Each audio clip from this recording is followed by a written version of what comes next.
I absolutely loved our first conversation in regards to the state of loving the version of yourself in a relationship or actually being in love with the person.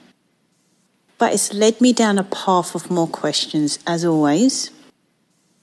And now I'd like a bit more clarity and understanding on why the nervous system confuses anxiety with attraction, and what is fear's role in all of this? We're all human, so we all fear things, no matter how happy, how strong our self-concept is, how confident we are. At some point you are going to have fear. What role does that have in our relationships? You know, push and pull effects, being ghosted, etc. So now we're getting into why the nervous system confuses anxiety with attraction. This is huge, and it explains so much of the roller coaster energy we see in early relationships. Here's the thing. Our nervous system doesn't know the difference between excitement and danger. Dopamine, adrenaline, cortisol, they all rise when something unpredictable or highly stimulating happens. That could be riding a roller coaster, hearing from someone new, or texting with someone you really like. That's why you can feel anxious, obsessive, nervous, and on edge, and misinterpret it as being in love. Your body says, "This is intense. My heart is racing. I feel alive." Your mind says, "I must be so in love." But it's really a confusion between activation and genuine emotional connection. This is where fear comes in, especially in relationships. Fear is always lurking in the background. Fear of rejection, fear of abandonment, fear of not being enough. When your fear gets activated, it shows up as overthinking every message, reading into small gestures, obsessing over their attention, feeling highs and lows with their availability. And here's the critical part. Fear creates push-pull dynamics. When you're anxious, you might push them away subconsciously because your nervous system feels unsafe. Pull them closer through attention-seeking, messaging, or over-investing. This creates that classic roller coaster energy in relationships. Ghosting, disappearing, hot-cold energy. But it's not them. It's your nervous system reflecting your own fear. So how do you help remove anxiety and retrain your nervous system? 1. Center yourself in your own state first. Remember, your glow, your excitement, your energy shouldn't come from them. When you can feel attractive, radiant, confident without their attention, you stop confusing fear with attraction. 2. Soothing music, meditation, and subliminals. Listening to calming music lowers adrenaline and cortisol, helps your nervous system feel safe. Meditation trains your nervous system to be present, reducing compulsive overthinking and fear-driven reactions. Subliminals work in the background to reinforce positive self-concept, letting your subconscious feel abundant, chosen, radiant, even when nothing external is happening. Doing these consistently creates a baseline of calm attraction, so your body isn't confusing nervous energy with love. 3. Mirror work and affirmations, if that's your style. This is your conscious reinforcement. You see yourself as radiant, chosen, and loved. Over time, your nervous system stops reacting to fear as if it were love because your identity doesn't need external validation. I really liked your tools, really helpful. I personally love to do a little bit of tapping and water. This could be showers, baths, jacuzzis, steam rooms, anything water for me, I find quite calming and relaxing. I also like music, so I have numerous playlists, and some of them can be a rock playlist because sometimes I need to be energized, motivated. We want to be the complete opposite from meditation. Funny movies is another good one. I was working with a client about 3 weeks ago, and he was really in his head, really depressed. Might have been because it was the end of year. Christmas and New Year's makes you think a lot about life, where you're going, what's happened, and so forth. And I said to him, so over this festive break, what are things that you're going to do for yourself? What are things that help you relax, that help you feel happier, energized? And he didn't know, and I thought that was so weird. I was like, you don't have a list? I was like, you don't have a list of things you like to do? Like, you know, painting, walking, cooking. What works for you? Do you know what works for you? It's so crazy that as humans, we're always looking out of ourselves for what we want, and it's a personal thing. The energy we give to everything else, and we don't even give to ourselves. So another question I have, because I've just gone into my own world yet again, is about trauma bonding, chemistry, and real life compatibility. So what's your thoughts on that? Now about trauma bonding, chemistry, and real compatibility. This is where it gets subtle but critical. Chemistry. This is raw electric energy. Heart racing, body activated, spark feeling. Usually happens at first, fueled by projection, possibility, or novelty. Can feel amazing, addictive, intoxicating, but it doesn't tell you about long-term compatibility. Trauma bonding. This is when fear and reward are paired.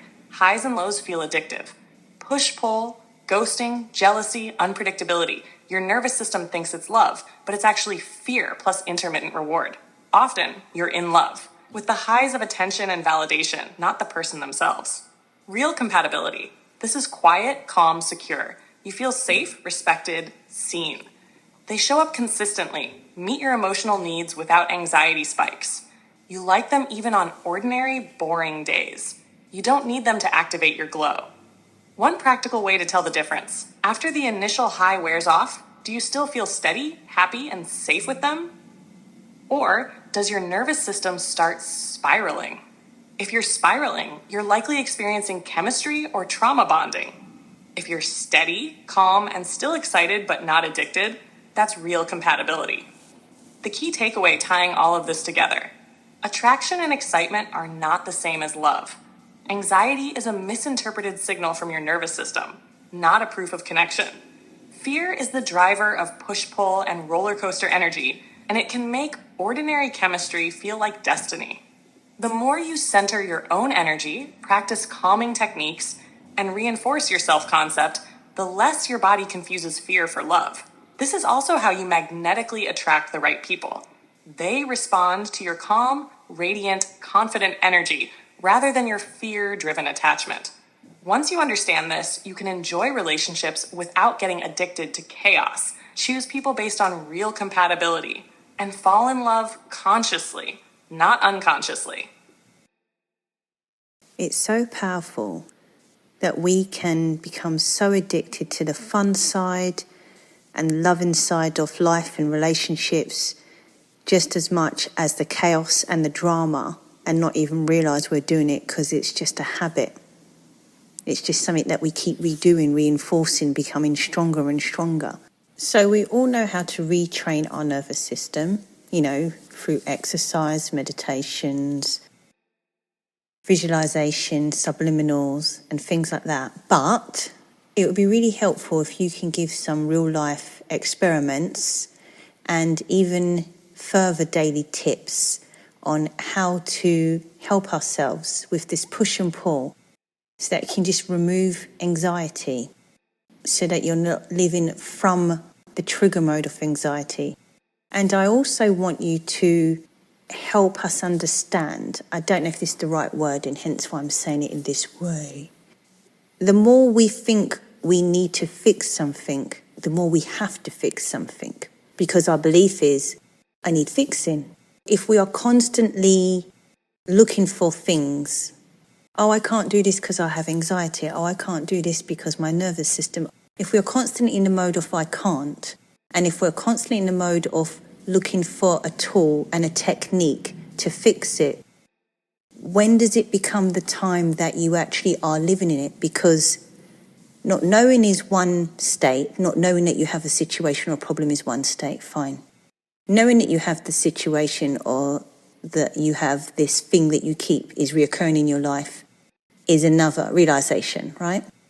Then you have I'm going to find ways to balance this out, to change it. It might be doing affirmations, anything to change it, to flip it, the reverse. But there does come a time when you just have to be living as if, because you can't always be trying to fix something, otherwise you're never living as if. And you'll always be in this hamster wheel of back and forth, not even in a relationship, which is a push and pull, but a life back and forth. So as much as I'm asking for real life experiments and daily to-dos, but also in a way that you are not stuck in the technique process for all your life and you're actually living and enjoying your life. I have manifested so many things, and the things that I've done instantly without even knowing I was manifesting it instantly have all come from a time where I've just been exceedingly happy, in a place of you couldn't question me in any way. Or I'd write it down and leave it and walk away. And in literally within 3 hours, it would be like, oh, you've just manifested a first class seat. It's like, oh, wow. But I wasn't there doing all these processes all day long, feeling exhausted, searching. I just was happy. I didn't even know I was doing it half the time. Because I just lived like that. I just was that person, I'll write down my to-dos, or I'll write down my goals, or I'll write down what I want. So yes, please, any tips in any way to help push through fear, anxiety, and just enjoy life a bit more. Really appreciating your help and loving your insight on all of this. This is such an important point, and you've said it in a really wise way already. Because yes, humans can get addicted not only to chaos and drama, but also to the high of romance, the fun, the intensity, the sparkle. And both are just states. Both can become habits. Both can become identities. And most of the time, we don't even realize we're doing it. We just think, this is how I am. This is how relationships are. This is how life feels. So first, something really big and really freeing. Your nervous system is not broken. You don't need fixing. You're not a problem to solve. Your nervous system is just trained, and whatever is trained can be retrained. But here's the paradox you pointed to, and it's a very mature realization. The more you live in the identity of I need to fix myself, the more you reinforce the identity of someone who is broken. So there are actually stages. First stage, you're unconscious. You don't even know you're in a pattern. Second stage, you become conscious. You see the pattern. You say, oh, I do this. I get anxious, I get attached, I go into push-pull. Third stage, you use tools, meditations, subliminals, affirmations, exercise, journaling. You're retraining, you're stabilizing. Fourth stage, you stop making it a project and you start being the person. Most people get stuck in stage 3. They're forever healing, forever working on themselves, forever fixing. And without realizing it, their identity becomes, I'm someone who is always fixing myself. That's not freedom. That's just a more spiritual hamster wheel. At some point, you have to do exactly what you said. You have to start living as if, not in a fake way, in a nervous system way. Now let's talk about real life experiments and daily ways to break the push-pull anxiety trigger loop without turning your life into a full-time self-improvement job. First, understand this. Anxiety in relationships is not caused by the person.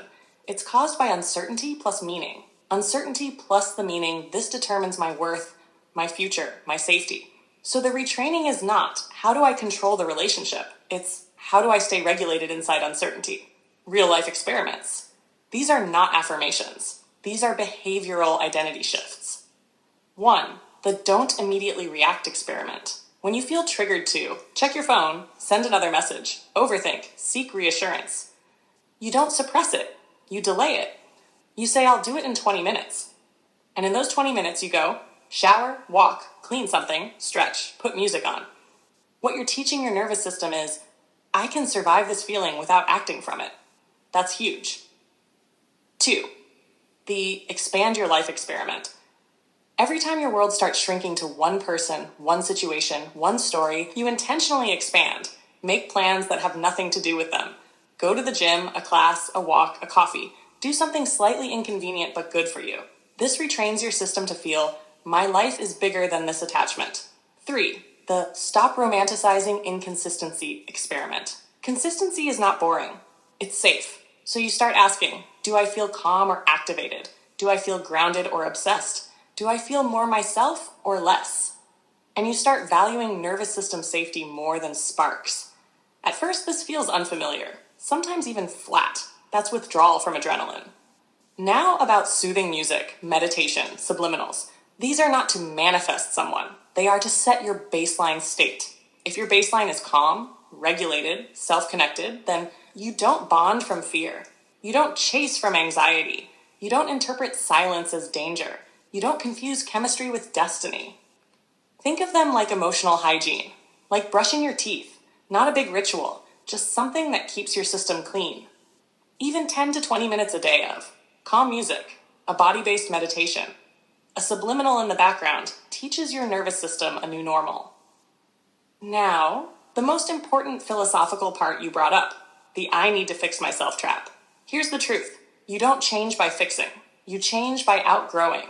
And you outgrow by living as. That's why your manifestations came when you were happy, busy, present, not trying, not searching, not working on yourself all day.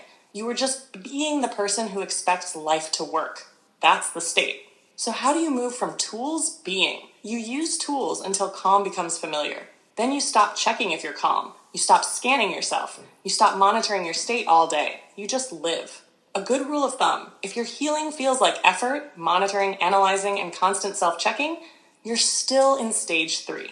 Stage 4 feels normal, ordinary, unremarkable, peaceful. Now let's talk about fear and push-pull.